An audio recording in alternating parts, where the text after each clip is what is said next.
Hey everyone, in this video I will show you how to use pirate ship with eBay. First of all, start by going to pirateship.com and creating a free account.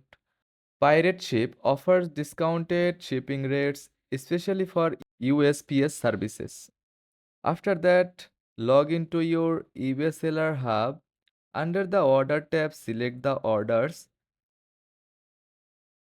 you need to ship and export them by clicking download CSV. This will save your order information in a file. After that, log back into Pirate Ship and go to the import section, then upload the CSV file from eBay. Pirate Ship will automatically pull in the addresses and packages details. Now customize your shipping details like package, weight, and dimensions. Pirate Ship will show you the available shipping options with discounted rates. Choose the most cost-effective option.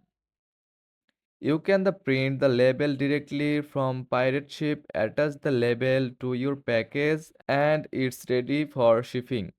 And that's it. By using Pirate Ship with eBay, you can save money on shipping while still offering reliable delivery. Thanks for watching.